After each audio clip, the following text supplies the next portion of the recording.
Please subscribe my channel.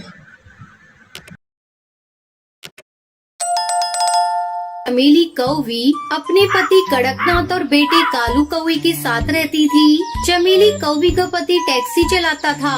एक दिन उसकी टैक्सी का एक्सीडेंट हो जाता है और चमेली के पति की मौत हो जाती है। कड़कनाथ की मौत के बाद चमेली कौवी के लिए घर चलाना बहुत मुश्किल हो गया था। तब उसने अपने बेटे कालू कौवे को एक होटल में नौकरी दिलवा दी। इस तरह कई साल गुजर गए। अब कालू कौवा बड़ा हो चुका था। एक दिन चमेली कौवी भोजन देती हुई कहती है, बेटा, मैं बूढ़ी हो चुकी हूँ। जिंदगी कब साथ छोड़ दे कुछ पता नहीं। मुझे रात दिन तेरी चिंता सताती रहती है। मेरे मरने के बाद तेरा क्या होगा? माँ, तुम ऐसी बातें क्यों कर रही हो? तुम्हें तो अभी बहुत जीना है। वो सब तो ठीक है बेटा, मैं सोच रही हूँ तेरी शादी कर दूँ। बहू घर में आ जाएगी तो मेरा भी बोझ कम हो जाएगा। अगर तू कहे तो मैं तेरे लिए कोई अच्छा रिश्ता देखना शुरू कर दूँ। माँ, तुमने मेरी शादी करने का मन बना ही लिया है। तुम्हें मना करने वाला कौन होता हूँ? जो तुम्हें ठीक लगे वो करो। अगले दिन चमेली कौवी हरी तोती के पास जाती है। क्या बात है चमेली भाभी, आज मेरे घर आना कैसे हुआ? क्या बताऊं बहन, अपने कालू के लिए मैं एक अच्छा रिश्ता तलाश कर रही हूँ। तुम्हारी नज़र में कोई अच्छा रिश्ता हो तो मुझे बताओ। ये बात आपने बहुत अच्छी कही भाभी। ये देखो, कल ही एक चिड़िया की फोटो आई है, टुनटुनी नाम है। इसके साथ तुम्हारे बेटे की जोड़ी बहुत अच्छी रहेगी। बस एक ही कमी है, तुम्हें दहेज में कुछ भी नहीं मिलेगा। हरी तोती, मुझे अपने बेटे का घर बसाना है। मुझे दहेज नहीं चाहिए।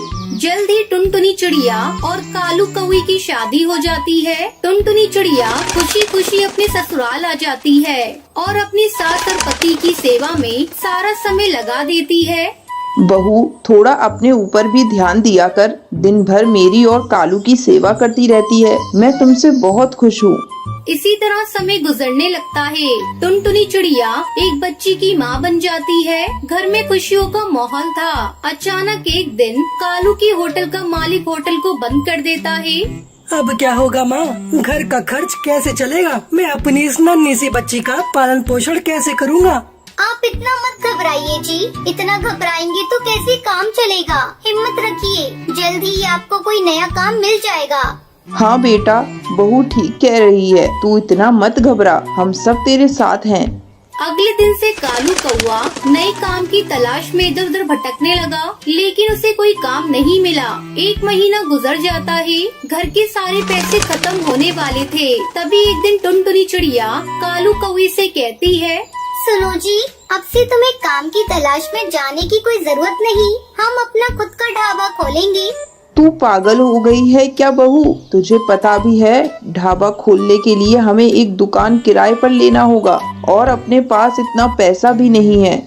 अरे माँ जी, ढाबा खोलने के लिए दुकान की कोई जरूरत नहीं। ससुर जी की टैक्सी है ना, बहुत दिनों से गोदाम में पड़ी है। कालू जी आप जाइए और जाकर उसकी मरम्मत करवा कर ले आइए। हम लोग टैक्सी में ढाबा खोलेंगे और जंगल में घूम घूम कर अपना बनाया हुआ भोजन सस्ते दाम पर जंगल की पक्षियों को खिलाएंगे।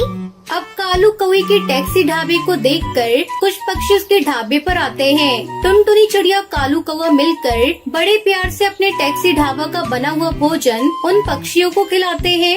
इस तरह टुनटुनी चिड़िया और कालू कौवा मिलकर अपना ढाबा चलाने लगे और खुशी खुशी अपने परिवार के साथ रहने लगे। जंगल तो बहुत बड़ा है, काफी पक्षी रहते हैं इस जंगल में।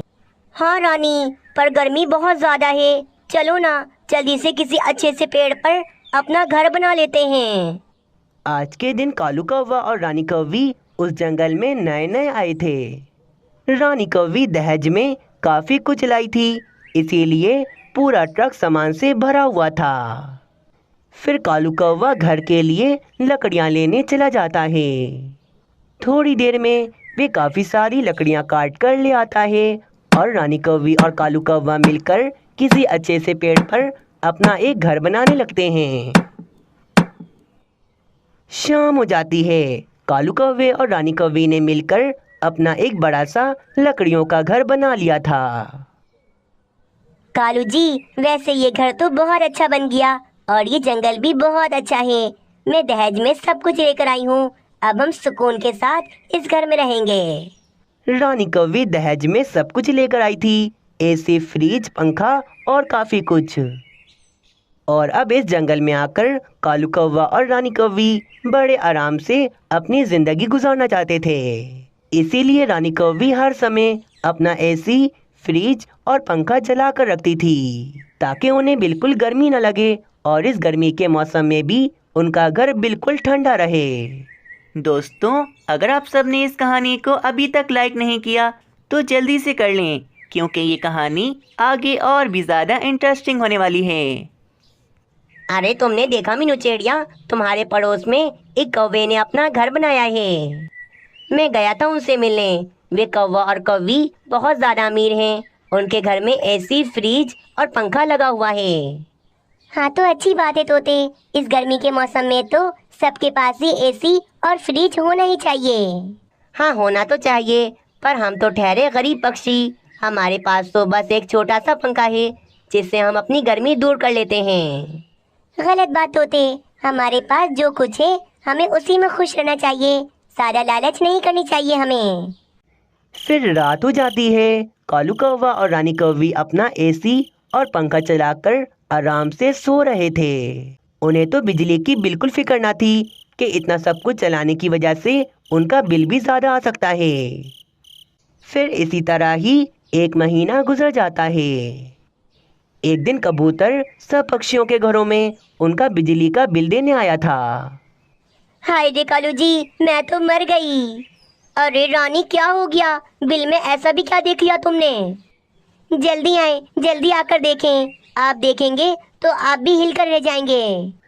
जब कालू कौवा अपना बिजली का बिल देखता है तो वो भी हैरान परेशान रह जाता है। हाय रे रानी, ये क्या हो गया? 50,000 रुपए का बिल। मैं इतने सारे पैसे कहाँ से लाऊंगा?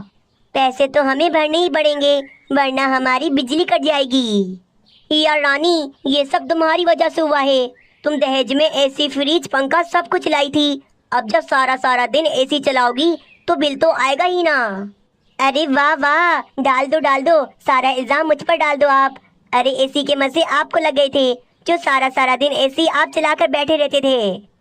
ठीक है भाई, मैंने इतना दहेज ला के गलती कर दी। मैं अपने भाई को फ्रिज, एसी सब कुछ वापस कराऊंगी। अरे अरे रानी, तुम नाराज ना हो, वापस ना करना एसी, क्योंकि एसी के बगैर अब हम रह ही नहीं सकते। और ये जो इतना सारा बिल आ गया है, ये तो भरना ही पड़ेगा। इसका मुझे कुछ ना कुछ करना ही पड़ेगा अब। कालू कौवा परेशान हो जाता है और फिर अपने घर से बाहर चला जाता है। कालू कौवा अपने घर से बाहर आकर बैठा था, तभी वो मीनू चिड़िया के घर पर लगा खंबा देखता है। अरे हाँ, मिल गया उपाय, अब आएगा मजा। अब तो मैं फ्री में एसी, फ्रिज सब कुछ चलाऊंगा। मीनू चिड़िया का बिजली का खंबा देखकर कालू कौवे के दिमाग में कोई बढ़िया सा उपाय आ गया था। फिर आज की रात कालू कौवा चुपके से अपना तार अपने खंबे से निकाल देता है और बड़े डंडे से अपना तार मीनू चिड़िया के खंबे में जोड़ देता है और इस तरह वे कुंडा लगा लेता है। बेचारी मीनू चिड़िया के घर में तो बस एक छोटा सा पंखा लगा था और वो भी सिर्फ वे रात में ही चलाती थी। वाह वाह कालू जी, अब तो किसी बात की चिंता ही नहीं। हमारा पूरा घर ठंडा रहेगा और बिल आएगा मीनू चिड़िया को। हाँ भाई, देख लो तुम अपने पति को, कोई ना कोई जुगाड़ कर ही लेता हूँ मैं।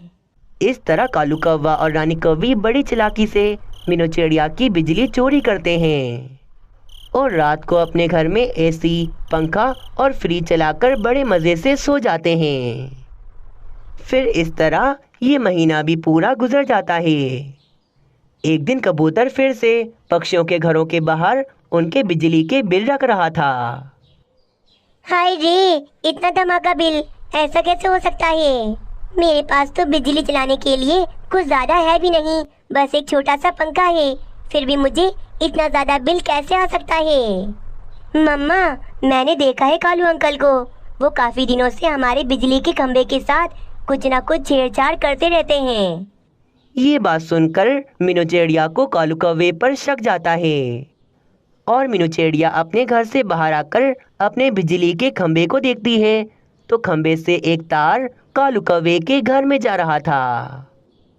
अच्छा, तो ये बात है, दुष्ट कालू कौवा मेरी बिजली चोरी कर रहा था। मीनू चिड़िया को कालू कौवे पर गुस्सा आता है और वे डंडे से कालू कौवे का तार निकाल कर फेंक देती है। आइंदा अगर ये चालाकी की ना तो तुम्हें पुलिस के हवाले कर दूंगी, फिर सारी जिंदगी जेल में बैठे तुम सड़ते रहना। मीनू चिड़िया इतना कहकर वहाँ से चली जाती है। अब क्या होगा कालू जी? मीनू चिड़िया सबको बताएगी तो पक्षियों के सामने हमारी क्या इज्जत रह जाएगी? कौवों की कोई इज्जत या बेइज्जती नहीं होती। मीनू चिड़िया ने अगर अपने खंबे से हमारा तार निकाल दिया तो कोई बात नहीं, हमारे पड़ोस में वो दूसरा घर भी तो है ना, वहाँ पर तो कोई रहता भी नहीं। मैं सामने वाले खाली घर की बिजली चोरी करूँगा क्योंकि वहाँ कोई रहता नहीं, इसीलिए मुझे कोई नहीं रोकने वाला।